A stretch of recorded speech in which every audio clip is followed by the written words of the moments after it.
Rien n'est au hasard dans cette église. Les chants ne sont jamais au hasard. C'est le Saint-Esprit qui orchestre tout. Les prophéties, les révélations et toutes les paroles qu'on reçoit ne sont jamais au hasard. C'est le Saint-Esprit qui orchestre encore tout. Et la parole, la prédication, le message et l'enseignement ne sont jamais au hasard. C'est toujours le Saint-Esprit qui orchestre tout.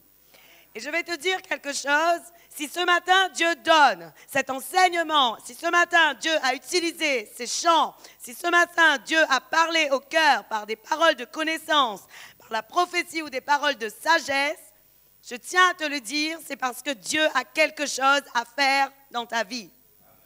Amen. Et aujourd'hui, tu ne dois pas dire, ce n'est pas pour moi, je ne suis pas concerné. Parce qu'à vrai dire, le message que je vais vous donner s'adresse à tout le monde. Que tu sois mature ou immature, que tu sois nouveau dans le corps de Christ ou plus ancien, ce message s'adresse à toi. Amen. Parce que la Bible nous prouve que la parole de Dieu est une source intarissable. Je peux lire des versets pendant 10 ans, 15 ans, 20 ans. Les mêmes versets que je vais lire ne seront jamais les mêmes révélations que je recevrai. Pour ma part, Dieu m'épate toujours. Je prends un passage biblique, je reçois une révélation et quand j'échange avec quelqu'un sur un passage, je me dis mais waouh, mais c'est vrai, c'est ça en fait. Et la révélation de la parole de Dieu se manifeste avec puissance et je sais que la parole est vivante et efficace. Alors Église, j'aimerais te donner ce passage d'Hébreux 4, le verset 12, avant de commencer à lire.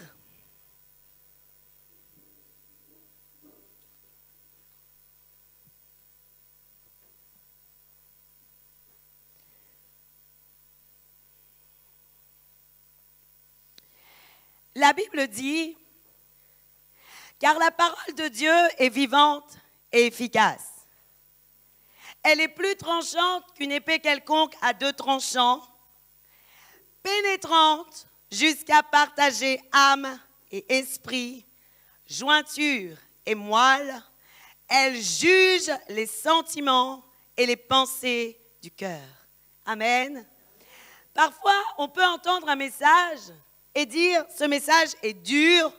Vraiment, je ne sais pas où me placer parce que ce message est très dur et la parole qui a été donnée, est-ce que c'est pour moi? Et je ne comprends pas parce que j'ai l'impression qu'on parle pour moi, comme si le pasteur avait voulu parler spécifiquement pour toi. Mais j'ai quelque chose à te dire, ce n'est pas moi qui juge les pensées et les sentiments du cœur. Il y a quelqu'un qui juge les pensées et les sentiments du cœur, c'est la parole, c'est Jésus-Christ. Ce qui veut dire, Église, que lorsque tu vas entendre la parole, tu vas savoir vraiment que c'est le Seigneur qui parle à ton cœur. Ce n'est pas moi qui mets le doigt sur un problème que tu peux avoir dans ta vie, mais c'est Dieu lui-même, c'est sa parole qui met à la lumière un problème qui te concerne parce que Dieu veut que son peuple soit sauvé. La Bible nous dit dans Osée 4, le verset 6, « Manque de connaissance, mon peuple périt ». Ce qui veut dire, Église, que nous avons besoin de connaître beaucoup la parole de Dieu pour pouvoir avoir la connaissance parfaite du Dieu vivant et être sauvés. Amen. Gloire à Dieu. Alors ce matin, Église, je veux te parler de ce message que le Saint-Esprit a mis dans mon cœur, qui s'intitule « Le cœur, le moteur de notre vie spirituelle ». Parce que notre cœur est un moteur. Et vous allez comprendre pourquoi, réellement, la parole de Dieu nous parle de notre cœur et comment la parole de Dieu nous montre que notre cœur est. Qu'est-ce que nous devons faire, sur quoi nous devons être attentifs et comment faire attention. Parce que je vais te dire quelque chose, ton cœur étant un moteur, il peut t'amener à avancer, mais il peut aussi t'amener à reculer. Oui ou non? C'est comme une voiture. Une voiture possède un moteur. Et lorsque tu commences à conduire ta voiture, tu as soit la position avancée, soit tu as la position reculée. Oui ou non? Et c'est le même moteur qui te fait aller dans des directions différentes. Oui ou non? Et dans le cas du cœur, c'est pareil. c'est un moteur pour notre vie spirituelle, mais ce même moteur peut nous amener à prendre des directions différentes. Amen. Et la parole de Dieu nous dit donc, dans le Proverbe 4, le verset 23,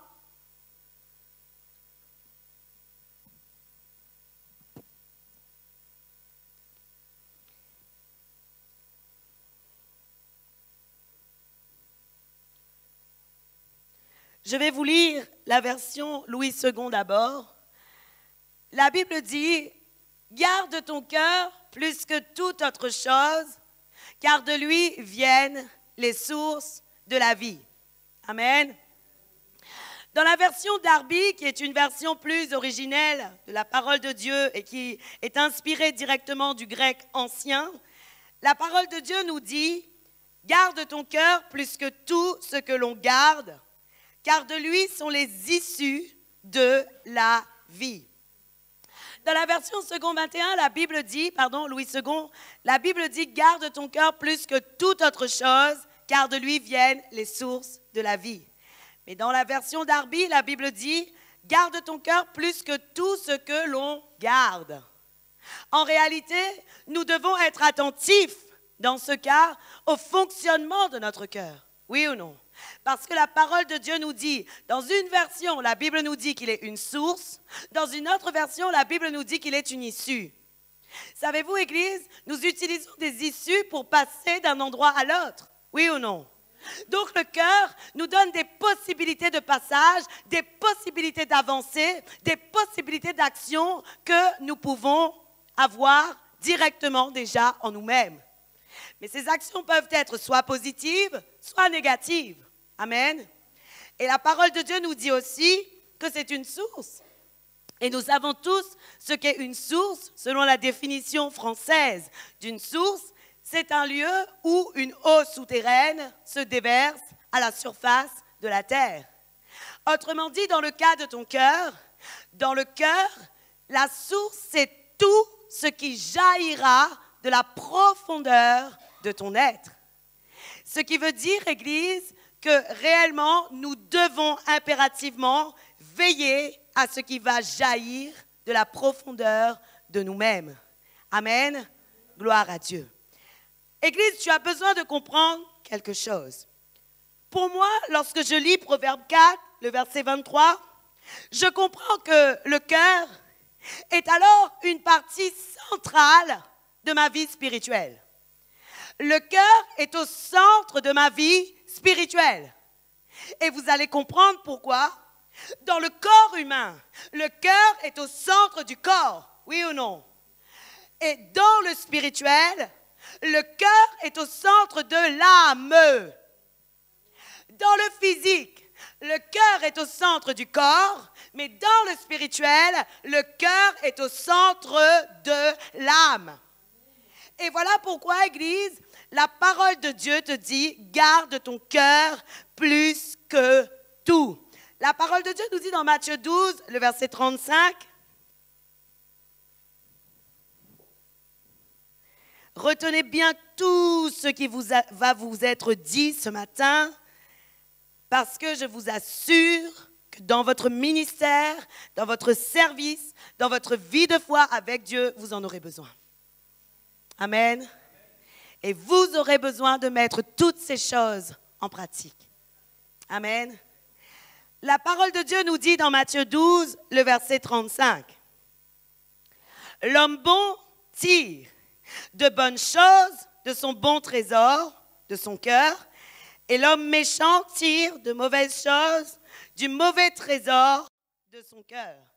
La version que je vous donne est la version second 21. Voilà pourquoi vous ne voyez pas le mauvais trésor de son cœur sur le vidéoprojecteur. Cela signifie, Église, que si la parole de Dieu nous dit que l'homme bon tire de bonnes choses du bon trésor de son cœur et que l'homme méchant tire de mauvaises choses du mauvais trésor de son cœur, cela veut dire, Église, que notre cœur est un producteur. Oui ou non? Notre cœur produit. Notre cœur fait des choses. Notre cœur crée. Notre cœur engendre des choses. Oui ou non? puisque la parole de Dieu nous dit qu'un homme bon va tirer de bonnes choses et un homme méchant va en tirer de mauvaises choses. Alors, Église, je vais vous dire pourquoi je vous ai dit tout à l'heure que le cœur est un membre central de notre âme. Excusez-moi. Pour le corps humain, le rôle du cœur est de pomper le sang, oui ou non? Et c'est le cœur, en fait, qui va être l'organe central, qui va permettre à la circulation de passer dans tout ton corps. Dans le cas du corps, le cœur sert à pomper le sang et donc, si on comprend ces choses, le sang passe au centre dans notre cœur, oui ou non? Maintenant, si on ramène ça dans la composition d'un être spirituel, d'un être physique, nous sommes corps, nous sommes âme et nous sommes esprit. Amen. Qu'est-ce que cela signifie? La Bible nous dit, Église, que l'âme est dans le sang. Oui ou non? Selon Genèse 9, le verset 4, je vais vous lire les versets aujourd'hui pour que vous puissiez voir vraiment que tout ce que je dis vient de la parole de Dieu. Genèse 9, le verset 4, la Bible dit « Seulement, vous ne mangerez point de chair avec son âme, avec son sang. » La parole de Dieu, est-ce que tu peux mettre la version Bible en français courant, s'il te plaît?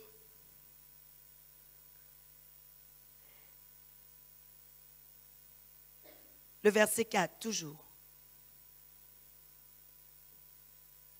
Il dit, « Cependant, vous ne devez pas manger la viande qui contient encore la vie, c'est-à-dire le sang. » Ce qui veut dire, Église, que l'âme se situe dans le sang.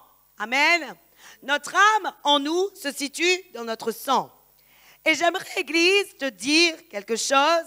Si ton âme est dans le sang, et si le cœur est au centre de ce qui va pomper ton sang, cela veut dire que ton cœur est le centre de ton âme. Oui ou non? L'organe qui prend le plus de sang en toi, c'est ton cœur. Oui. Et vous savez, Église, il y a un verset biblique qui nous dit dans Jérémie 17, le verset 9, « Le cœur est tortueux par-dessus tout, il est mauvais. » Ce qui veut dire, Église, voilà pourquoi la parole de Dieu nous dit que l'âme est impure. Et voilà pourquoi la Bible nous dit que ce que la parole va faire, il va séparer l'âme et l'esprit. Amen. Pourquoi? Parce qu'il faut que ton âme soit séparée de ton esprit afin que Dieu puisse agir en profondeur en toi. Parce que ton âme est ce qui est mauvais en toi. Alors lorsque la parole de Dieu nous dit dans Jérémie 17, le verset 9, « Le cœur est tortueux par-dessus tout, il est mauvais », tu dois comprendre que Dieu veut dire que ton âme est mauvaise, que ton âme est malade. Par-dessus ton cœur, lorsque la parole de Dieu dit « le cœur est mauvais », c'est ton âme même qui est malade. Et voilà pourquoi, Église, si ton cœur est malade, ton âme sera malade. Un secret pour être prospère dans sa vie, c'est qu'il faut être prospère dans son cœur. C'est qu'il faut avoir un cœur pur. Pour être prospère dans sa vie, il faut que tu puisses avoir un cœur pur. Pourquoi? Parce que la Bible dit, bien-aimé, je souhaite que tu prospères à tout égard comme prospère l'état de ton âme, l'état de ton cœur. Ce qui veut dire, Église, que si ton cœur est malade, jamais tu ne seras prospère. En tout cas, tu seras prospère partiellement. Mais tu ne seras jamais complètement prospère si Dieu n'agit pas radicalement dans ton cœur et si ton cœur n'est pas totalement guéri. Amen. Ce qui veut dire, Église, que notre cœur est vraiment au centre de notre vie spirituelle. Et parfois, nous négligeons le cœur. Nous négligeons notre cœur, nous négligeons notre état, nous négligeons ce que nous sommes parce que nous pensons simplement spirituel. Je veux être plus performant dans le domaine de l'esprit. Mais je vais te dire quelque chose. Tu ne peux pas être plus performant dans le domaine de l'esprit si dans le domaine de l'âme, tu n'es pas pur. Parce que Dieu, lui, il va s'approcher de quelqu'un qui cherche la pureté et la sanctification. Il va s'approcher de quelqu'un qui cherche à travailler son être entier. Et alors, à ce moment-là, Dieu va commencer à agir avec toi avec puissance.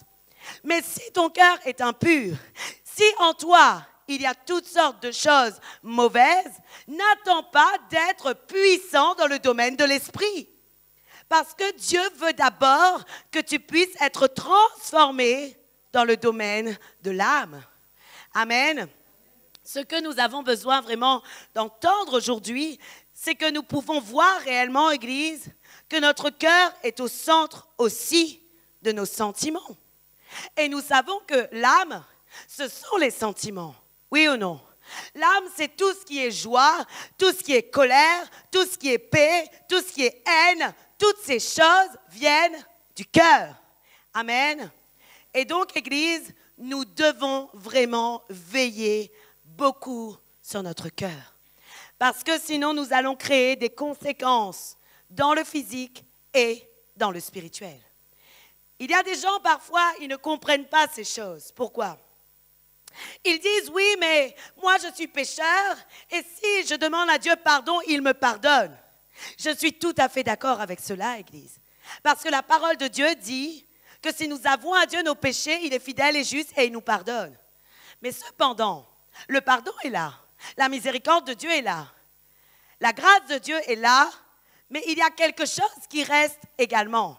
Si la grâce est là, j'ai envie de te dire quelque chose, les conséquences de tes actes sont là aussi.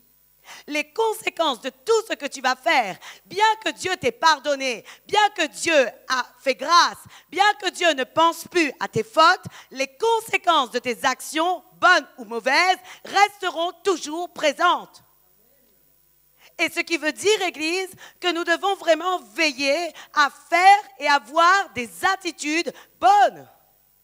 Parce que nous devons rester et laisser quelque chose qui est de l'ordre du bon témoignage de Dieu. La Bible dit que nous sommes des ambassadeurs de Christ. Donc, si nous sommes des ambassadeurs, tout ce que nous devons faire doit être parfait. Tout ce que nous devons faire doit être bon. Tout ce que nous devons faire doit être apprécié et regardé de tous. Pourquoi? Afin que le nom de Jésus-Christ soit honoré dans nos vies. Afin que le nom de Jésus-Christ soit glorifié dans nos vies. Mais malheureusement, Église, aujourd'hui, le peuple de Dieu a oublié cette parole qui dit « Garde ton cœur par-dessus tout ». Église, malheureusement, notre cœur peut être infecté par toutes sortes de situations dans nos vies. Et je vais vous donner plusieurs situations qui infectent notre cœur.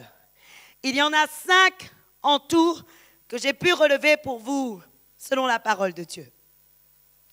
La première situation qui infecte ton cœur, si tu manques de vigilance, c'est l'inquiétude.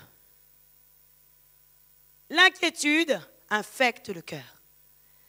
La Bible nous dit dans Proverbe 12, le verset 25, je vais vous lire le paragraphe premier de ce verset. La Bible dit, « L'inquiétude dans le cœur de l'homme l'abat. » Amen. La Bible dit donc, « L'inquiétude dans le cœur de l'homme l'abat. » Amen. Ce qui veut dire, Église, que lorsque nous sommes inquiets, lorsque nous commençons vraiment à nous faire du souci pour les choses de ce monde, les choses de cette vie, malheureusement, il y a quelque chose qui se passe et nous pouvons le voir et nous pouvons nous-mêmes le constater. Nous sommes dans l'abattement. Nous sommes dans la désolation. Nous sommes dans la tristesse. Nous entrons dans une situation où nous-mêmes, parfois, nous ne pouvons plus nous en sortir. Vrai ou faux? Et la parole de Dieu nous dit l'inquiétude dans le cœur de l'homme là-bas. Et Jésus savait que l'inquiétude aurait été un danger pour les disciples. Jésus le savait et il avait dit aux disciples, ne laissez pas votre cœur s'alourdir par les excès du manger et du boire, mais aussi par les soucis de cette vie. Parce que Jésus savait que si les hommes allaient se laisser entrer dans l'inquiétude, ils auraient été alourdis. Et savez-vous, Église, alors, qu'est-ce qui se passe lorsque nous sommes dans l'inquiétude, lorsque nous sommes alourdis, nous n'arrivons plus à progresser dans le spirituel. Nous n'arrivons plus à progresser dans le spirituel. Et vous savez pourquoi? Parce que vous êtes focalisés sur le problème.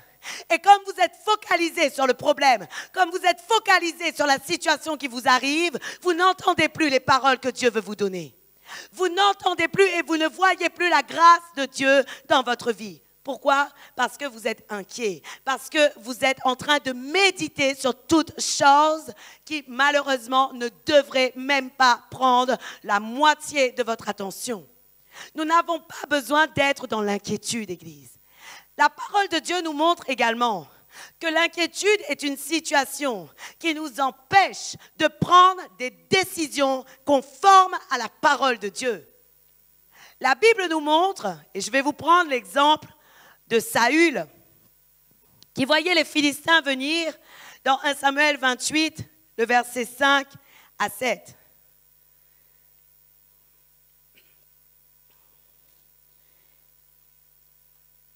N'en faites pas que des mots, Église, parce que je vous assure, à n'importe quel moment, à n'importe quelle situation, à n'importe quelle occasion, l'inquiétude pourrait te saisir.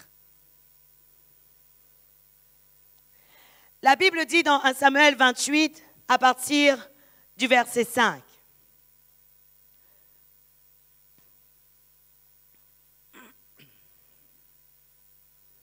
À la vue du camp des Philistins, Saül fut saisi de crainte et un violent tremblement s'empara de son cœur.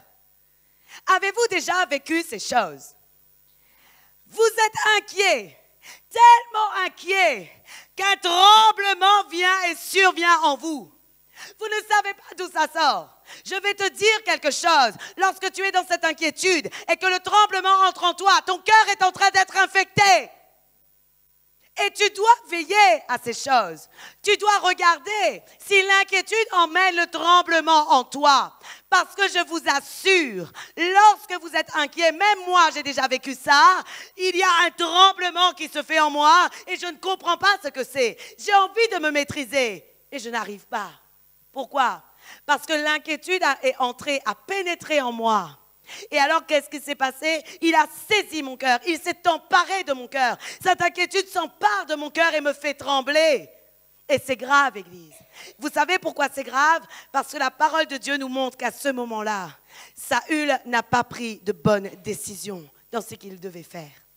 La Bible nous dit dans le verset 6 et 7, Saül consulta d'abord l'Éternel et l'Éternel ne lui répondit point. Ni par des songes, ni par l'Urim, ni par les prophètes.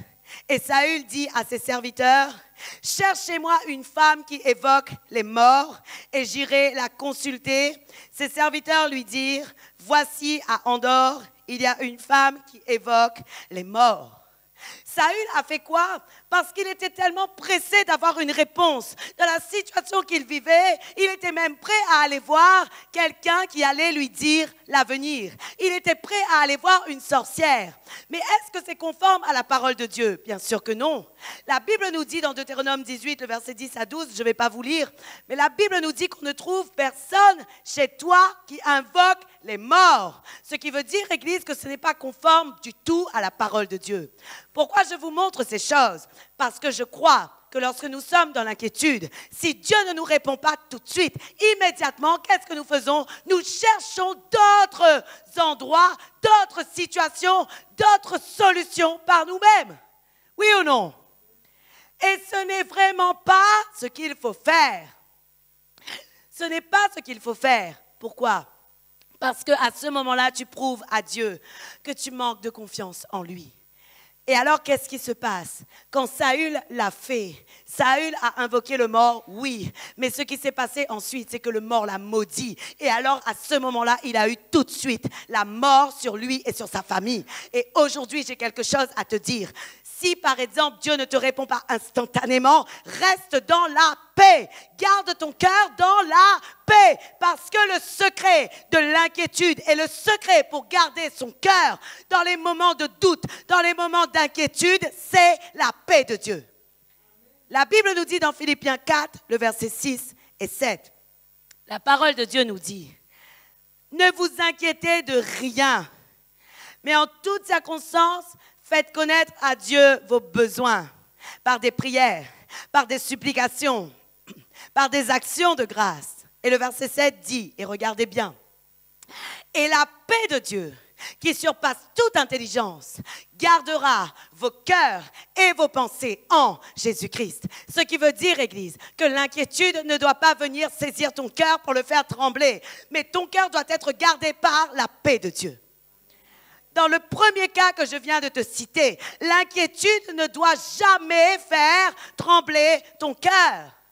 Tu dois, lorsque tu vois une situation venir, une situation très difficile, une situation que tu penses ne pas pouvoir surmonter, tu dois t'appuyer avec foi, avec confiance sur Jésus-Christ, faire des demandes, faire des supplications, faire des actions de grâce et puis dire à Dieu, Seigneur, que ta paix envahisse mon cœur. Parce que si tu ne le fais pas, l'inquiétude saisira ton cœur et alors commence à se créer une infection en toi. Et ce qui se passe, Église, c'est que cette infection, la conséquence de l'infection, c'est de perdre la foi. La conséquence de l'infection, de l'inquiétude, c'est de perdre sa foi. Et le problème, Église, est que si nous perdons notre foi, la parole de Dieu nous dit « Et mon juste vivra par la foi ». Ce qui veut dire, Église, que nous ne risquons plus d'avoir part à la vie que Dieu veut nous donner. Voilà pourquoi, Église, il est primordial de garder son cœur et de ne jamais entrer dans l'inquiétude. Amen. Le deuxième point que nous devons comprendre, qui peut infecter notre cœur, ce sont les pensées impures. Amen. Il y a des pensées impures, des pensées mauvaises, Église, qui malheureusement infectent notre cœur et est en train de détruire notre homme spirituel et notre homme physique. Nous devons comprendre, Église, nous avons un homme spirituel en nous, mais nous avons aussi un homme physique, oui ou non? Nous sommes faits de chair et de sang. Et alors, nous avons l'esprit en nous, nous avons un esprit en nous qui est l'esprit qui était avec Dieu et que Dieu nous a donné afin de vivre. Et notre esprit va recevoir des choses du domaine de l'esprit. Il est bon de comprendre comment nous sommes composés. Parce que souvent, les gens ne savent pas que nous sommes composés d'un corps, d'une âme et d'un esprit. Et ils ne savent pas comment recevoir les choses qui viennent de Dieu. Mais je vais te dire quelque chose, recevoir les choses de Dieu, ce n'est pas dans ton corps, ce n'est pas dans ton âme, mais c'est dans ton esprit que le Saint-Esprit te parle. Le Saint-Esprit va toujours commencer à te toucher dans ton esprit. Le Saint-Esprit va te révéler les choses dans la profondeur de ton esprit. Et c'est ensuite que le Saint-Esprit va permettre que ton esprit domine sur ton âme afin que ton âme puisse être transformée et changée. Amen. Voilà le processus de comment Dieu agit dans notre vie. Amen. La Bible nous montre, Église, que lorsque Dieu a décidé de détruire les hommes sur la terre, au temps de la Genèse, Dieu avait pris cette décision à cause du cœur de l'homme. Savez-vous, la première chose que Dieu a vue, c'était leur cœur. La Bible nous dit dans Genèse 6, le verset 5 à 7,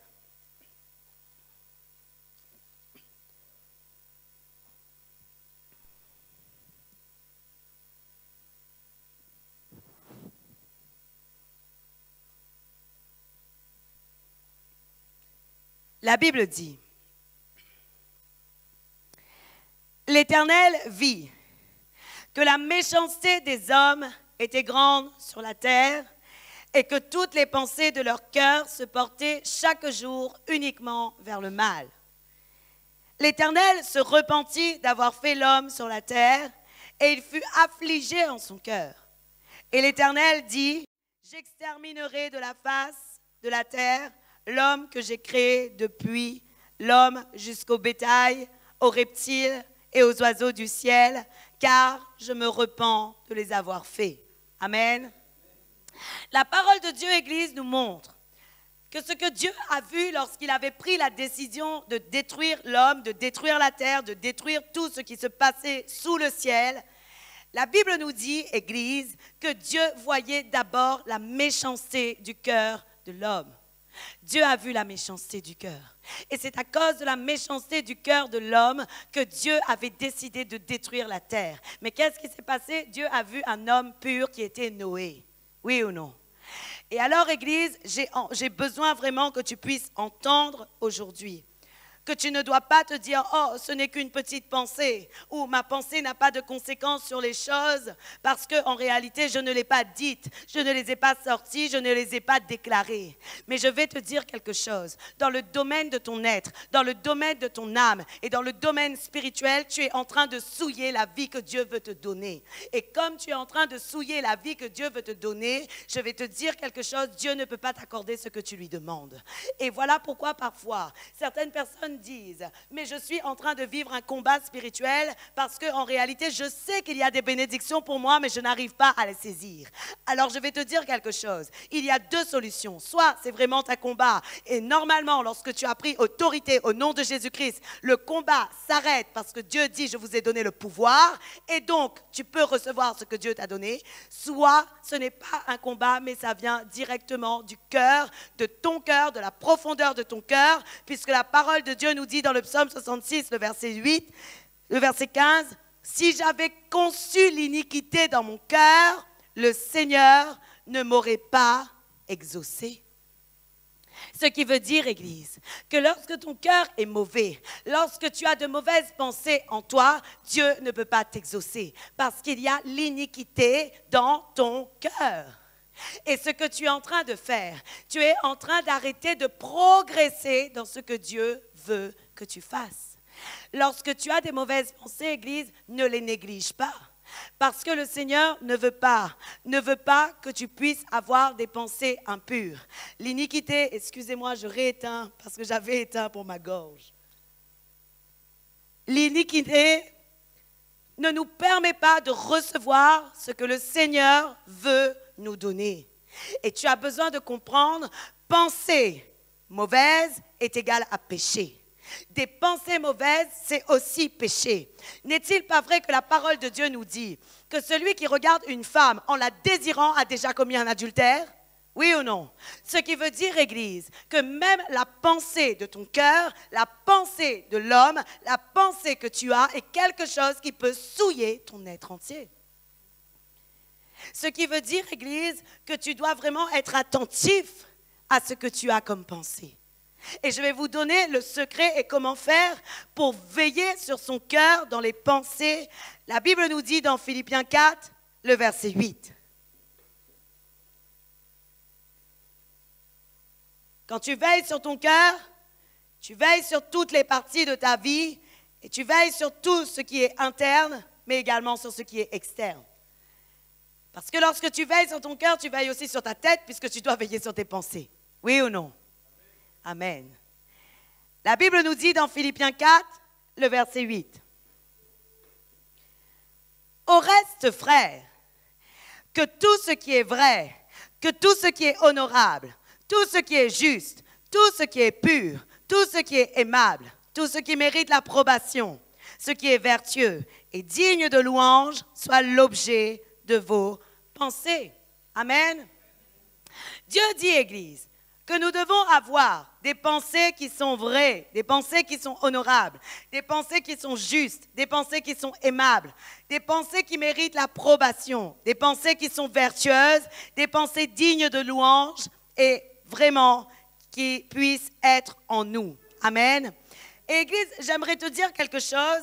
Personnellement, moi, pour mettre en pratique cette parole, ce que j'ai commencé à faire et ce que je fais en tout temps dans ma vie de tous les jours, lorsque j'ai une pensée qui me vient à l'esprit, qu'est-ce que je fais alors? Je commence à me poser 8 questions. 8 questions. Ça me donne le temps de réfléchir sur d'autres choses. Écoutez les 8 questions que je me pose. Et j'aimerais que tu les marques pour que tu puisses vraiment te poser ces questions lorsque des pensées viennent à toi. Afin que tu puisses réellement être le gardien, non seulement de ton cœur, mais de ton être entier. La première question que je me pose, mes pensées sont-elles issues de la vérité? La deuxième question que je me pose, font-elles honneur à Dieu?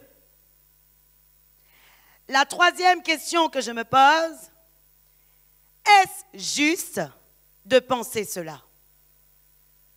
La quatrième question que je me pose, ces pensées sont-elles pures? La cinquième, c'est trop rapide? Je recommence. Première question, sont-elles issues de la vérité? Deuxième, font-elles honneur à Dieu? Troisième, est-ce juste de penser cela? Quatrième, ces pensées sont-elles pures?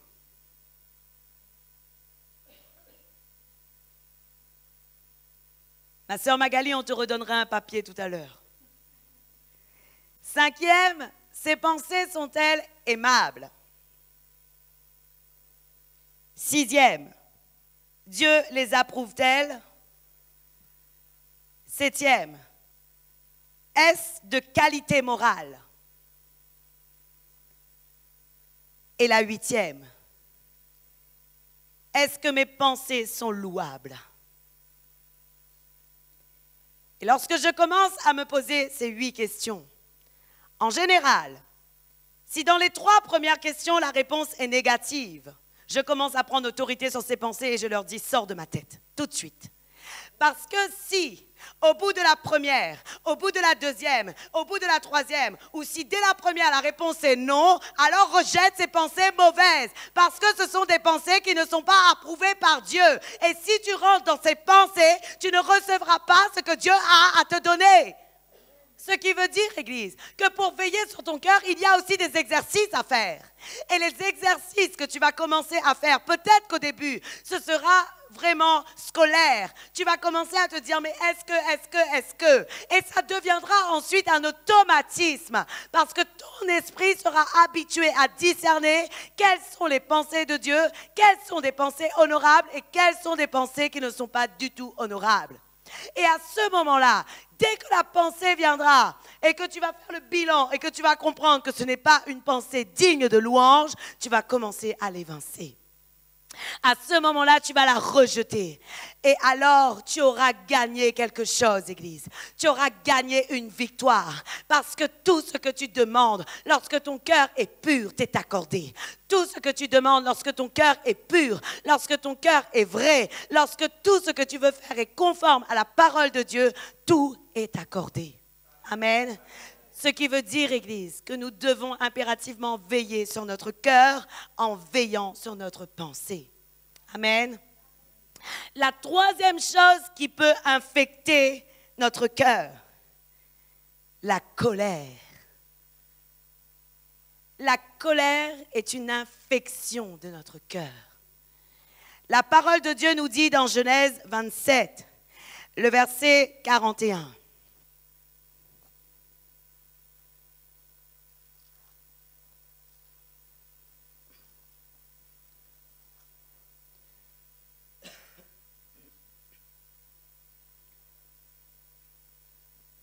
La Bible nous parle d'Isaü et de Jacob.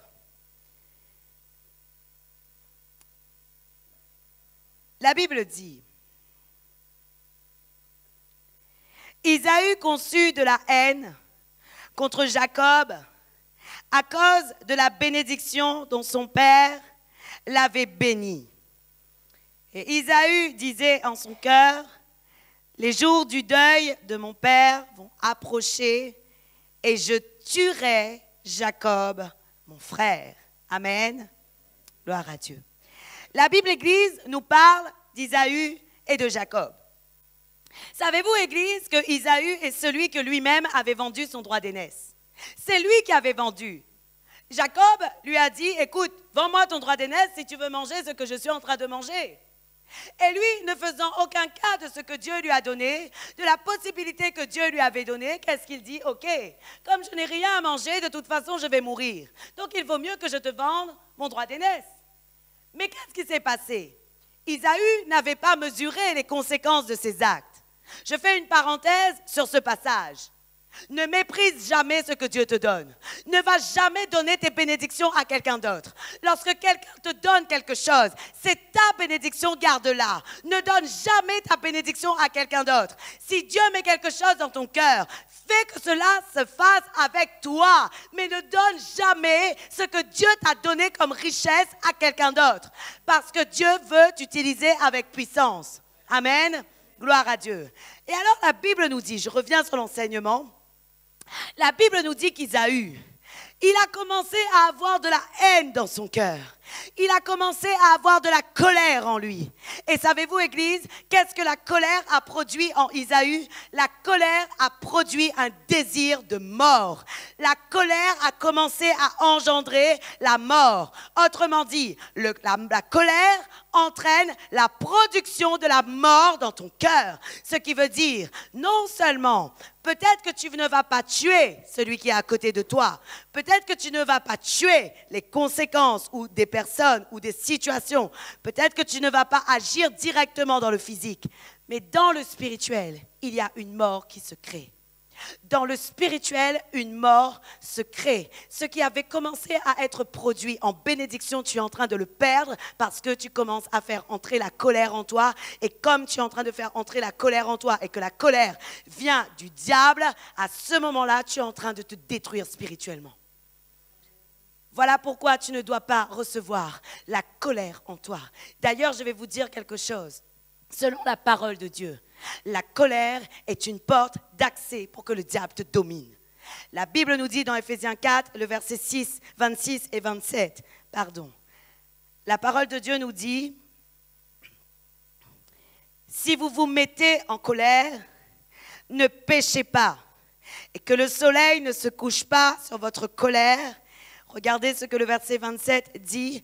Il dit, ne donnez pas accès au diable. Et dans ma version, la version second 21, il dit, et ne laissez aucune place au diable. Il me semble qu'au début, dans la version français courant, il dit, ne laissez pas au diable l'occasion de vous dominer. Il me semble que la version français courant dit ces choses. Il dit, ne donnez pas au diable l'occasion de vous dominer. Ce qui veut dire, Église, que si tu cultives de la colère en toi, tu es en train de créer ta propre mort spirituelle.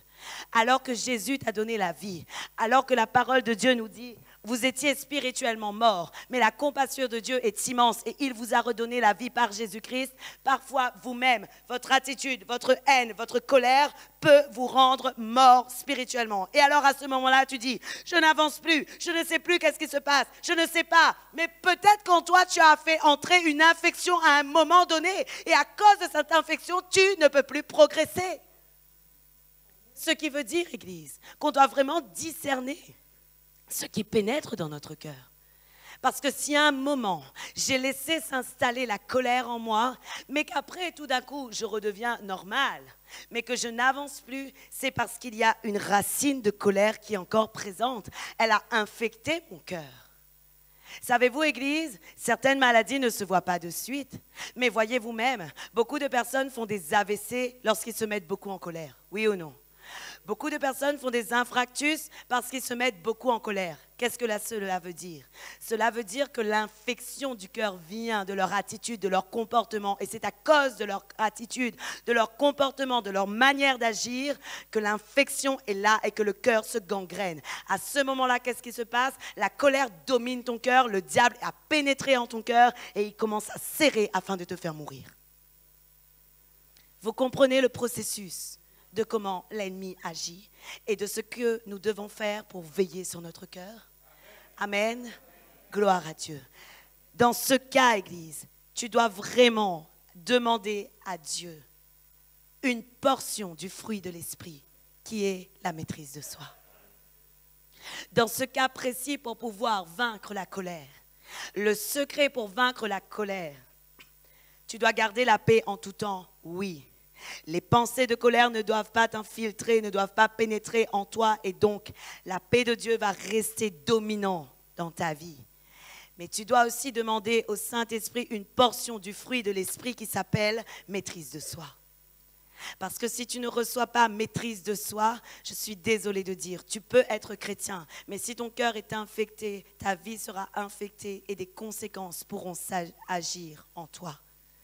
Voilà pourquoi il est primordial, il est important de comprendre comment nous devons agir en tant qu'enfants de Dieu. Amen. La quatrième chose qui peut infecter ton cœur, parce que ça peut venir de l'intérieur, mais ça peut aussi venir de l'extérieur. Une infection peut venir à cause de ce que tu entends dire de toi. Oui. Ton cœur peut être infecté à cause de ce que tu entends dire de toi. La Bible nous dit dans le psaume 69, le verset 21.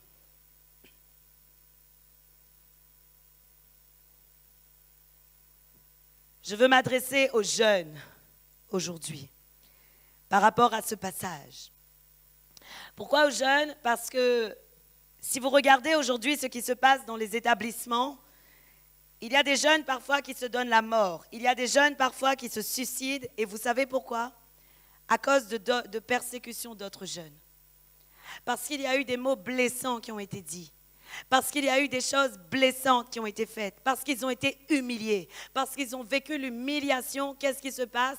Dans les collèges, dans les lycées, on entend parfois que les jeunes se suicident. Et j'ai quelque chose à dire aux jeunes. Refuse de recevoir les paroles mauvaises qui sont dites sur ta vie.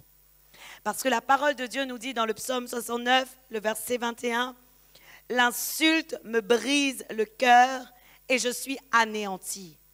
J'attends de la pitié, mais il n'y en a pas. Des consolateurs, et je n'en trouve aucun. » Le psalmiste lui-même dit quelque chose. Il dit, l'opprobre me brise le cœur et je suis malade. Vous avez vu tout à l'heure, la version second 21 au français courant dit, l'insulte me brise le cœur et je suis anéanti. Et dans cette version, il dit, et je suis malade. Ce qui veut dire, Église, que l'insulte crée une maladie dans le cœur. Oui ou non? L'insulte que tu peux recevoir crée une maladie dans ton cœur. Ce qui veut dire, Église, le psalmiste lui-même, il dit, il attend de la pitié, il attend de la compassion, mais il ne trouve aucun consolateur. Mais j'ai quelque chose à te dire aujourd'hui. Tu n'es pas dans le même cas que le psalmiste. Et je vais te dire pourquoi. Parce que Jésus-Christ a dit, je t'enverrai un consolateur. Parce que Jésus-Christ a dit, je t'enverrai un consolateur. Et aujourd'hui, tu as la possibilité d'avoir le consolateur. Parce que Jésus avait dit dans Jean 14, verset 16, je prierai le Père de vous envoyer un autre consolateur. Ce qui veut dire, Église, que lorsque les paroles mauvaises viennent à tes oreilles, lorsque tu entends l'insulte, rejette-les et demande au Saint-Esprit aussitôt de te consoler. Demande aussitôt au Saint-Esprit, console-moi, parce que j'ai entendu ces choses et je ne veux pas que ces choses infectent mon cœur. Pour vous rendre compte si ces choses, si les paroles vous ont infecté, pardon. Lorsque vous les recevez, en général, voilà ce qui se passe dans votre cœur. Il y a comme un couteau qui vient déchirer entre la poitrine ici et le creux de ton cœur. À ce moment-là, tu sens comme un couteau franc qui vient pour couper, trancher quelque chose dans ton cœur. Et c'est un signal que le Saint-Esprit te montre que ton cœur est en train d'être brisé.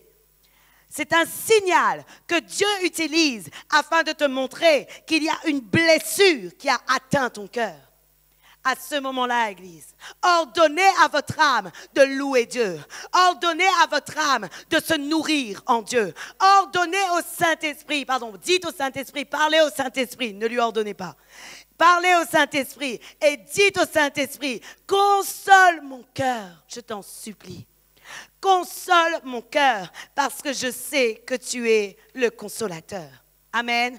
Savez-vous, Église, que dans la parole de Dieu, un homme qui avait été établi par Dieu voulait s'arrêter à cause des insultes? Parce que j'ai quelque chose à te dire. L'insulte, c'est un piège que le diable crée afin que tu n'avances pas. L'insulte est un piège que le diable crée afin que tu n'avances pas. La Bible nous dit que Jérémie lui-même avait dit à Dieu, « Seigneur, j'entends l'opprobre, j'entends tout ce qu'ils disent. J'ai envie de m'arrêter. Je ne veux plus parler de ta part. » Mais qu'est-ce que Jérémie dit? Il dit, « Mais je ne peux pas parce qu'il y a en moi un feu qui me consume et qui m'empêche de m'arrêter. » Aujourd'hui, je dois te dire quelque chose. Le diable n'a pas changé. Un jour, Dieu m'a fait comprendre que le diable n'était pas si futé que ça. Parce qu'il ne savait rien inventer. Le Seigneur m'a fait comprendre qu'il n'était pas futé, qu'il n'avait rien inventé et qu'il se contentait simplement de manipuler l'homme à la mesure que l'homme se laissait manipuler. Et un jour, lorsque j'entendais tout ce qui se disait sur moi et que j'étais vraiment mal et que j'étais blessée en moi-même et que je pleurais des jours et des jours et des jours et des jours entiers, mon mari me disait, mais non, ne fais aucun cas de ça, tout ce que tu fais est bien, avance, continue, mais ce n'était pas suffisant. Je pleurais, je pleurais, je pleurais. Un jour, Dieu m'a saisie dans ma chambre et Dieu m'a dit, pourquoi pleures-tu? Je t'ai recommandé d'être forte. Et c'est moi qui t'ai établi. Et alors Dieu m'a dit, regarde, il n'a pas changé. Il a dit, regarde dans Jérémie, il a utilisé des hommes afin que les hommes complotent contre Jérémie. À ce moment-là, Dieu m'a montré Jérémie 18, le verset 18. Il m'a montré ce passage où des hommes disaient, venez, complotons contre Jérémie. Pourquoi? Parce que le diable agit comme ça. Lorsqu'il ne veut pas que tu avances, lorsqu'il veut t'arrêter dans ta course, lorsqu'il veut t'arrêter dans ce que tu dois faire, dans ce que tu dois avancer, qu'est-ce qu'il va faire? Il va dire aux hommes, mais viens, complote un peu contre cette personne, parle un peu mal de lui, salis un peu son image, salis qui il est, salis ce qu'il fait, et voilà comment il agit. Et alors lorsque Dieu m'a montré cette parole, lorsque Dieu m'a montré, venez, complotons contre Jérémie, j'ai dit à Dieu, Seigneur, je ne suis en rien moins que Jérémie. Ouais, gloire à toi. À ce moment-là, j'ai repris du courage, j'ai repris du zèle. Et j'ai dit à Dieu, ah, Seigneur, ils avaient fait comme ça pour Jérémie. C'est normal alors qu'ils me persécutent. Aujourd'hui, j'ai quelque chose à te dire. Tu dois comprendre. Savez-vous, Église, que Jérémie signifie l'Éternel est élevé. Et je vais te dire quelque chose. Lorsque Dieu t'appelle Jérémie, lorsque Dieu te donne son nom, tout ce que les autres peuvent dire pour toi seront pour ta réussite. Ce qu'ils ne savent pas, c'est que les gens qui complotent sur toi, ce sont eux qui sont en train de faire ta promotion. Ils sont en train de faire ta publicité. Ils sont en train de faire ta promotion. Parce que les gens sont curieux. Plus ils disent tu es mauvais, plus les gens veulent voir qui tu es. Et c'est comme ça. Et à ce moment-là, Dieu m'a fait comprendre. Tu as un service marketing gratuit, loue Dieu.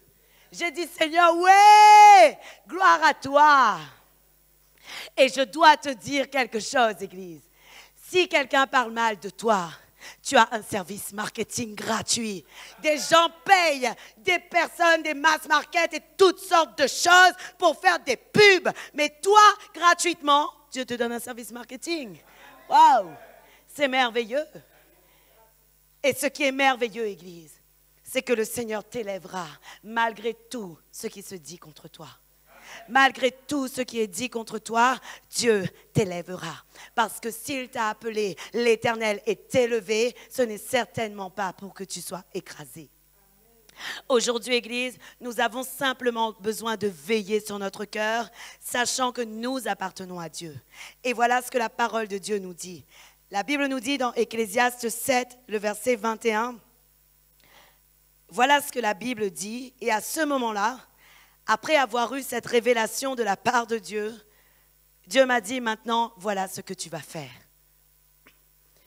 Et je crois que c'est une recommandation pour nous. Ne fais donc pas attention à toutes les paroles qu'on dit de peur que tu n'entendes ton serviteur te maudire. À ce moment-là, lorsque le Seigneur avait convaincu mon cœur sur le fait de ne pas faire attention à ce qui se disait, Dieu m'a dit à présent, n'écoute plus ce qui se dit sur toi. Ne fais plus attention à ce qui se dit sur toi. Et vous voyez, cette parole, elle est puissante. Parce qu'elle dit, de peur que tu n'entendes ton serviteur te maudire. En gros, ce n'est pas quelqu'un loin de toi qui va te maudire. C'est peut-être quelqu'un que tu as nourri, c'est peut-être quelqu'un que tu as élevé, c'est peut-être quelqu'un que tu as fait progresser, c'est peut-être quelqu'un qui est né spirituellement avec toi. Et moi, je vous le dis dans mon cas, ce sont des gens que j'ai fait naître spirituellement qui parlent, mais laissez-les parce qu'aujourd'hui, des chardons ardents sont allumés sur leur tête. Mais Dieu dit aujourd'hui, ne fais donc pas attention à toutes les paroles qu'on dit. Ne fais pas attention à toutes les paroles qu'on dit. Pourquoi? Parce que si les paroles atteignent ton cœur, tu ne pourras plus produire la vie, Église.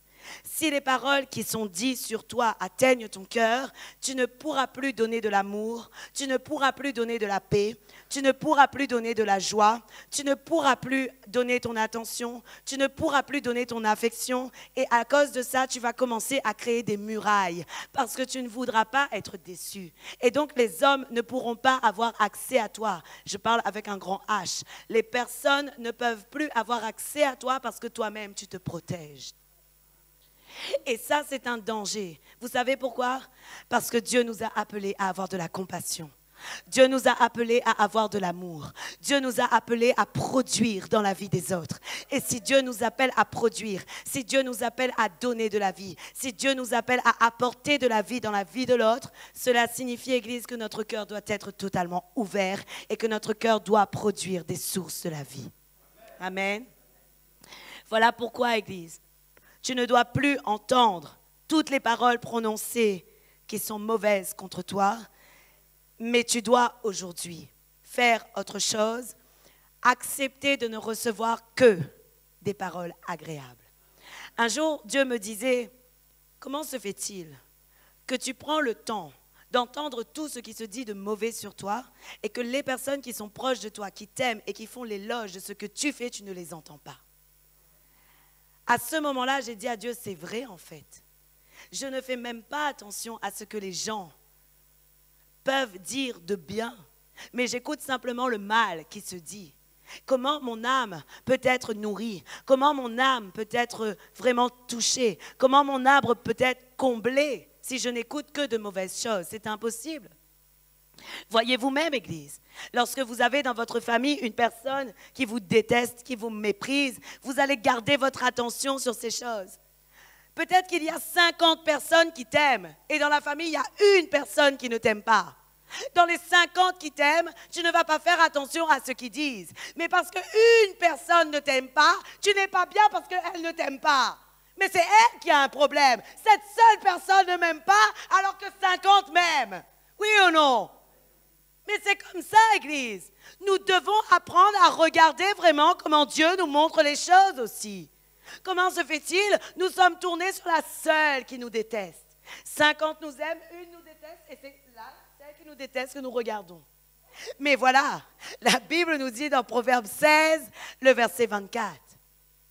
La Bible dit, « Les paroles agréables sont un rayon de miel, douces pour l'âme et salutaires pour le corps. » Ce qui veut dire, Église, arrête de regarder à la seule qui ne t'aime pas. Regarde aux 50 autres qui t'aiment. Parce que Dieu te dit aujourd'hui que les paroles qu'ils te donneront, qui seront agréables, seront pour toi un rayon de miel. Elles seront douces pour ton âme et salutaires pour ton corps. Ce qui veut dire, Église, que lorsque tu reçois des paroles douces et agréables, tu es en train de travailler pour le salut de ton âme. Amen. Gloire à Dieu. Une autre chose qui peut infecter notre cœur. Excusez-moi, cet enseignement est long, mais le cœur est tellement primordial et tellement au centre de notre vie. Il faut que l'on puisse avoir tous les ingrédients qui pourraient nous infecter. Amen. Gloire à Dieu. La cinquième chose qui peut infecter notre cœur,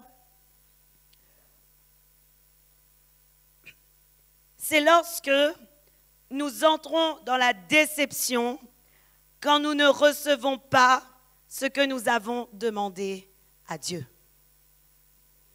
Je reformule. C'est le moment où tu fais une demande au Seigneur et que le Seigneur ne t'a pas encore répondu, que le Seigneur ne t'a pas encore donné. À ce moment-là, Église, il y a deux cas de figure. Soit tu continues à agir dans la confiance à Dieu, tu continues à lui demander, sachant que le Seigneur va répondre et sachant que Dieu va t'accorder. Soit tu peux aussi commencer à devenir malade en ton cœur parce que tu perds petit à petit ton espérance. La Bible nous dit dans Proverbe 13, le verset 12, et vous allez voir que c'est même biblique. Tout ce que je dis est biblique. La Bible dit, un espoir différé rend le cœur malade. Amen. Qu'est-ce que la parole de Dieu dit? La Bible dit un espoir différé, c'est-à-dire lorsque tu attends quelque chose, mais que la promesse que tu attends ou l'accomplissement de ce que tu as demandé n'arrive pas tout de suite. C'est toujours plus tard, c'est différé, ce n'est pas immédiat. La Bible dit un espoir différé rend le cœur malade. Mais bien sûr, la parole de Dieu dit, mais un désir accompli est un arbre de vie. Mais aujourd'hui, Église, nous devons être vigilants dans ce que nous faisons de nos demandes et dans ce que nous faisons de l'espérance que Dieu nous a donnée. Parce que vraiment, je crois que parfois, nous sommes des personnes où nous manquons de foi. Et le problème est que lorsque nous manquons de foi, lorsque nous manquons d'espérance, lorsque nous ne nous attendons plus à Dieu, ce qui se passe, c'est que notre cœur commence à ruminer. Notre cœur commence à se fermer. Notre cœur commence vraiment à être dans la déception. Notre cœur commence à être impatient. Et à ce moment-là, lorsque notre cœur commence à ruminer, lorsque notre cœur commence à être déçu, et lorsque notre cœur commence à être impatient, cela signifie que notre cœur commence à être malade. Parce qu'à ce moment-là, Église, nous perdons notre foi, nous perdons notre espérance et nous perdons la confiance que nous avons initialement donnée à Dieu. Aujourd'hui, j'ai quelque chose à te dire. Ne perds jamais l'espérance lorsque tu fais une demande à Dieu. Garde toujours ton espérance, garde toujours ta foi et garde toujours une attitude de reconnaissance dans ton cœur. Parce que la Bible nous dit, et Jésus-Christ lui-même avait dit, quand il a parlé de la parabole du juge et de la femme veuve, il a dit dans Luc 18, le verset 7, « Et Dieu, lui, n'est-il pas le Dieu de justice et ne va-t-il pas agir pour celui qui crie jour et nuit devant lui ?» Jésus-Christ a posé cette question. Il a dit, n'est-il pas le Dieu de justice et ne va-t-il pas agir pour celui qui crie jour et nuit devant lui, Église? Aujourd'hui, j'ai quelque chose à te dire. Tu ne dois pas perdre l'espoir. Et lorsque l'espoir est différé, tu dois quand même le conserver. Tu dois garder ta foi et tu dois vraiment te dire, non, je crois que le Seigneur va agir et je crois que le Seigneur va accomplir toutes choses bonnes pour moi. Il y a un secret que j'aimerais vous donner concernant l'espoir différé. Nous devons comprendre, Église, que lorsqu'un espoir est différé, lorsqu'une attente est longue, on va dire dans ce sens, tu dois être dans une attitude de contentement positif. Le contentement positif signifie que tu dois en tout temps savoir remercier Dieu en toutes circonstances pour déjà ce que tu as. Parce qu'en faisant ainsi et en te contentant déjà de ce que tu as, tu es en train de préparer ce que tu n'as pas à le recevoir. La Bible nous dit dans 1 Timothée 6, le verset 6.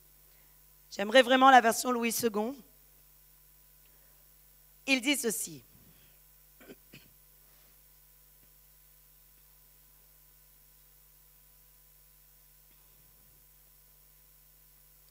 La Bible dit, c'est en effet une grande source de gain que la piété, ou dans d'autres versions la foi, avec le contentement. Amen. La Bible dit donc, c'est en effet une grande source de gain que la piété avec contentement. Autrement dit, si lorsque tu as quelque chose, que tu as la foi dans le contentement, où tu te contentes de ce que tu as, tu es en train d'ouvrir la source des bénédictions et des gains. Tu es en train d'ouvrir la source des gains et des bénédictions. Ce qui veut dire, Église, que cela ne veut pas dire, lorsque tu n'as pas ou lorsque tu es dans l'attente, que Dieu ne veut pas te donner. Ce n'est pas ça du tout. Mais la Bible nous dit, dans une autre version de 1 Timothée 6, le verset 6, la Bible dit, la foi est une grande chose si l'on se contente de ce que l'on a. Cela signifie, Église, que lorsque tu es déjà dans une attitude de reconnaissance, tu prouves à Dieu que tu t'attends à sa toute providence. Et à cause de cela, Dieu va te rémunérer. Et je vais te dire quelque chose, le Seigneur ne veut pas que tu restes dans cette situation aujourd'hui. Je ne sais pas dans quelle situation tu es. Je crois qu'il y a des personnes qui vivent des situations financières très difficiles dans cette église. Ce que le Seigneur met dans mon cœur. Mais le Seigneur te dit, il ne veut pas que tu sois dans la pauvreté. Il veut que tu sois dans l'abondance. Et il dit, contente-toi déjà de ce que tu as. Bénis Dieu avec ce que tu as. Et lorsque tu vas commencer à te contenter de ce que tu as et bénir Dieu dans ce que tu as, Dieu va commencer à ouvrir les robinets de bénédiction pour ta vie. Et je vous le dis aujourd'hui, c'est vraiment ce que la parole de Dieu nous dit. Soyez toujours dans le contentement. Que votre cœur ne manque jamais de contentement. Ne soyez jamais dans un cœur malade qui commence à être déçu, qui commence vraiment à s'irriter contre Dieu parce que Dieu ne lui a pas encore donné ce qu'il veut. Parce que je vais te dire quelque chose, Dieu aime le contentement. Dieu aime le contentement. Et Dieu veut vraiment que tu lui prouves en ton cœur que tu sais qu'il est pour toi et non pas contre toi. Amen. Amen. Gloire à Dieu. Alors, Église, aujourd'hui, vraiment, nous devons comprendre que pour pouvoir être une source de bénédiction, que pour pouvoir être une source de vie, que pour pouvoir vraiment manifester la vie que le Seigneur veut pour nous, nous avons besoin d'avoir un cœur en bonne santé. Nous avons impérativement besoin d'avoir un cœur en bonne santé. Voici, j'aimerais quand même vous donner et vous montrer les symptômes d'un cœur malade. Parce qu'il est bon de savoir qu'est-ce que je dois faire pour veiller sur mon cœur, comme on vient de le dire. Mais il est bon aussi de savoir qu'il existe des symptômes de cœur malade. J'en ai relevé 10. Je vais vous le donner. 10 symptômes du cœur malade. Un cœur est malade lorsqu'il médite le mal. Un cœur est malade lorsqu'il n'a pas de pensée pure et honorable. Un cœur est malade lorsqu'il est endurci, lorsqu'il ne reçoit plus rien de personne. Il décide de se mettre en retrait et ne plus être au contact des autres par peur de souffrir. Un cœur est malade lorsqu'il est en colère contre tout le monde et contre tout. Un cœur est malade lorsqu'il n'aime rien et personne. Un cœur est malade lorsqu'il est incrédule. Un cœur est malade lorsqu'il n'est pas bienveillant. Un cœur est malade lorsqu'il n'est pas compatissant. Un cœur est malade lorsqu'il n'agit pas avec douceur. Tout ce qui sort de sa bouche ou de la bouche de la personne est blessant, sert à critiquer et il n'y a jamais d'encouragement en lui. Un cœur est malade lorsqu'une personne est rebelle. Si vous voyez ces 10 symptômes, et si dans 10 symptômes, vous en avez au moins quelques-uns, cela signifie que Dieu veut guérir votre cœur. Si vous avez quelques symptômes, et même si parfois, quelques pensées ne sont pas honorables, et je vais les répéter, je vous avais demandé de bien écouter, écoutez bien, ne parlez pas entre vous. Le cœur est malade quand il médite le mal, ou quand ses pensées sont toujours tournées vers la déception. Je sais que je ne réussirai pas, je sais que je n'arriverai pas, je sais que non, ça ne m'arrivera jamais ces choses, non, c'est pas pour moi, il n'y a que de mauvaises choses qui m'arrivent.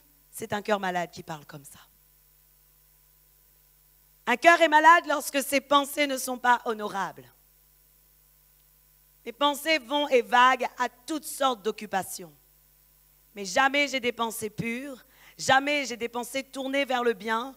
Jamais j'ai des pensées qui me disent, voilà, qu'est-ce que je devrais faire pour faire progresser l'œuvre de Dieu ou comment je pourrais agir pour faire progresser ma famille et ceux qui m'entourent. Un cœur est malade lorsqu'il est endurci. C'est-à-dire que lorsqu'une personne vient vers lui, il décide toujours de se mettre en retrait. Il n'ouvre son cœur à personne. Il veut toujours ne pas s'approcher trop des autres. Il ne vient jamais aux communions fraternelles, Il n'est jamais présent lorsqu'on fait des activités ensemble. Il n'est jamais là. Il n'est jamais là pas parce qu'il ne peut pas, parce qu'il a des obligations, mais parce qu'il ne veut pas souffrir. Cela prouve un cœur malade. Un cœur est malade lorsqu'il est en colère tout le temps. Personne ne te fait rien, mais en toi, tu cultives une colère.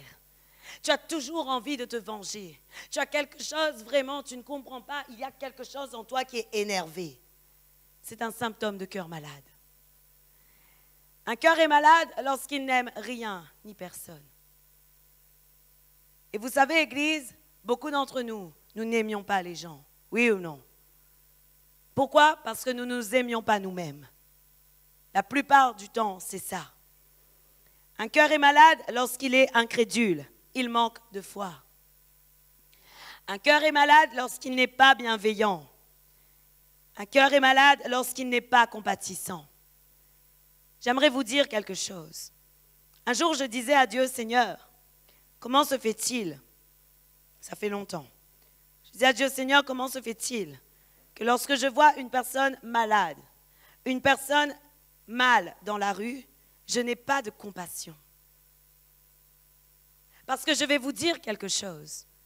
Jésus-Christ a agi avec puissance parce qu'il y avait de la compassion dans son cœur. Oui ou non?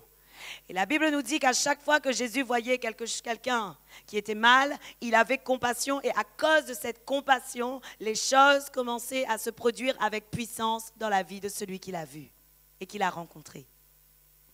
Et un jour, je disais à Dieu, Seigneur, il n'est pas normal que je n'ai pas compassion du peuple, il n'est pas normal que je n'ai pas compassion de ceux que je vois qui sont malades, il n'est pas normal. Et le Seigneur m'avait fait comprendre que mon cœur s'était endurci, que j'avais tellement donné aux autres et que j'avais été tellement déçue qu'à un moment donné, j'ai accepté que mon cœur s'endurcisse. Et alors, qu'est-ce qui s'est produit lorsque j'ai accepté que mon cœur s'endurcisse? J'ai perdu la compassion pour les autres. Et le Seigneur m'a fait comprendre que si je n'arrive pas à avoir de la compassion pour les autres, malheureusement, ce qui va se produire, c'est que je ne pourrai pas agir dans le ministère de puissance comme il veut parce que la compassion précède la puissance. Amen.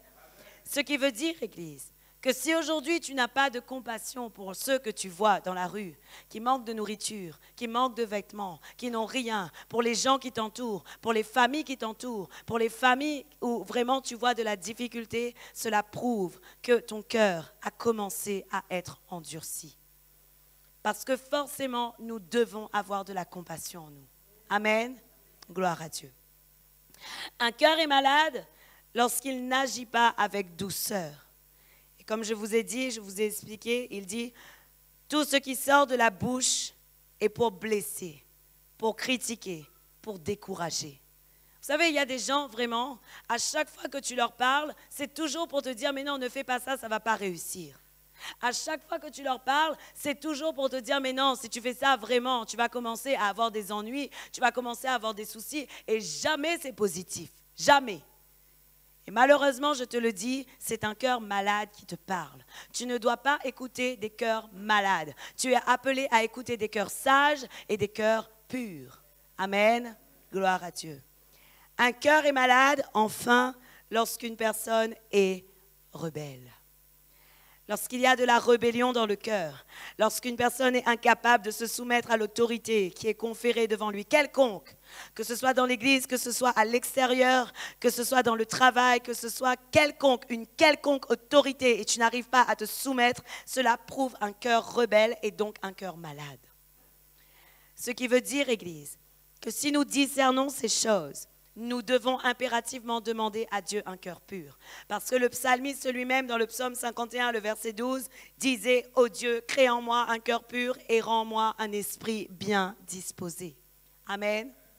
Et malheureusement, Église, si nous avons des symptômes d'un cœur malade, nous devons impérativement demander à Dieu de nous transformer. Je vais vous dire quelque chose. Peut-être qu'aujourd'hui, vous vous dites, mais dans ces 10 symptômes, il n'y a pas 10 qui sont entièrement pour moi, donc c'est bon. Mais je vais te dire, même un symptôme suffit à ce que tout ton cœur soit infecté. Un seul symptôme suffit à ce que tu ne progresses pas dans ce que le Seigneur veut te donner comme progression. Un seul symptôme suffit afin que tu n'agisses pas dans la puissance que Dieu veut que tu agisses. Mais aujourd'hui, Dieu veut transformer ton cœur. Parce que Dieu avait dit dans Ézéchiel 36, le verset 25 à 27, il avait parlé en annonçant le Saint-Esprit. Et il avait dit, je vous donnerai un cœur nouveau. Ézéchiel 36, le verset 25 à 27, il dit, je répandrai sur vous une eau pure et vous serez purifiés. Je vous purifierai de toutes vos souillures et de toutes vos idoles. Le verset 26 dit, je vous donnerai un cœur nouveau. Je mettrai en vous un esprit nouveau. J'ôterai de votre cœur le cœur de pierre et je vous donnerai un cœur de chair. Le verset 27 dit, je mettrai mon esprit en vous.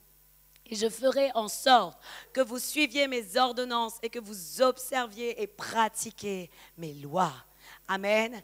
Dieu veut aujourd'hui, Église, que tu aies un esprit bien disposé. Dieu veut que tu aies aujourd'hui un cœur pur. Et je dois te le dire aujourd'hui. Lorsque Dieu a dit, je vous donnerai un cœur pur et je vous donnerai un esprit bien disposé, c'est parce qu'il annonçait que le Saint-Esprit allait venir et que le seul qui est capable de changer ton cœur radicalement, c'est le Saint-Esprit. Et comment il est capable de changer ton cœur radicalement? La Bible nous dit que le fruit de l'esprit, selon Galates 5, le verset 22, et j'aimerais que tu regardes bien, il dit le fruit. Et ensuite, il parle de toutes les portions du fruit. Il dit dans Galates 5, le verset 22, mais le fruit de l'esprit, c'est l'amour, la joie, la paix, la patience, la bonté, la bénignité, la bienveillance, la douceur, la tempérance, la fidélité, la douceur, la tempérance. Ce qui veut dire, Église, que le Saint-Esprit a un fruit à te donner. Et je vais te dire quelque chose, si tu n'as que l'amour, tu n'as qu'une portion du fruit de l'Esprit. Si tu n'as que la joie, tu n'as qu'une portion du fruit de l'Esprit. Parce que tout ce qui est dit, les 9, amour, joie, paix, patience, bonté, bénignité, fidélité, douceur et tempérance, ce sont simplement des portions. Et pour que le fruit soit complet, il faut tous les avoir. Ce qui veut dire, Église, que si tu n'as pas toutes les portions du fruit de l'esprit, tu n'as pas totalement le fruit de l'esprit en toi. Mais tu es appelé à avoir toutes les portions du fruit de l'esprit en toi. Et pourquoi tu es appelé à avoir toutes les portions du fruit de l'esprit en toi? Afin de pouvoir avoir un cœur pur et bien disposé. Et voilà pourquoi Dieu dit le fruit de l'esprit. Ce n'est pas les fruits. Parfois, nous, on dit les fruits. Ce n'est pas comme si tu vas manger les fruits individuellement. Tu vas manger des portions pour avoir le fruit. Tu vas manger des portions pour avoir le fruit. Ce qui veut dire que si tu ne manges pas toutes les portions, tu n'as pas goûté au fruit excellent qui est du Saint-Esprit. Et ce qui veut dire, Église, que nous sommes appelés à manger le fruit entier. Nous ne sommes pas appelés simplement à manger que des portions de fruits. Pourquoi je vous parle de ça? Parce que ces portions du fruit servent à rendre ton cœur pur. Et si tu ne les as pas entièrement, tu ne peux pas non plus agir dans la puissance de Dieu parce que les 9 portions du fruit de l'esprit sont liées aux 9 dons décrits dans 1 Corinthiens 12. Et donc, s'il te manque une des portions, il te manque aussi un des dons. Et Dieu veut que tu sois entier dans la portion, dans le fruit de l'esprit, mais il veut aussi que tu sois entier dans la manifestation de puissance du Saint-Esprit. En gros, si tu as les 9 portions du fruit de l'esprit, tu es capable d'avoir les 9 dons rassemblés du Saint-Esprit. Amen. Et voilà pourquoi, Église, il est primordial d'avoir un cœur pur et un esprit bien disposé. Amen. Je vous encourage aujourd'hui à chercher cette perfection de Dieu. Et je vais vous dire quelque chose. Peut-être que vous pensez que ça ne vous concerne pas. Mais même moi, parfois, je me dis mon cœur est malade parce qu'il y a des moments où je manque de foi. Même moi, parfois, je dis mon cœur est malade parce qu'il y a des moments où je manque de compassion. Même moi, parfois, je dis mon cœur est malade parce qu'il y a des moments où je manque de bienveillance. Et si je suis dans ces attitudes, cela veut dire que mon cœur n'est pas totalement restauré. Et alors quand je me reconnais, je me dis, Seigneur, transforme-moi. Pensez-vous que Dieu prend du temps à le faire? Non, aussitôt il me donne la révélation et c'est transformé. Amen. Et vous devez comprendre ces choses, Église. Dieu veut nous transformer et nous rendre purs, comme il veut que nous soyons. Amen. On acclame le Seigneur pour sa parole.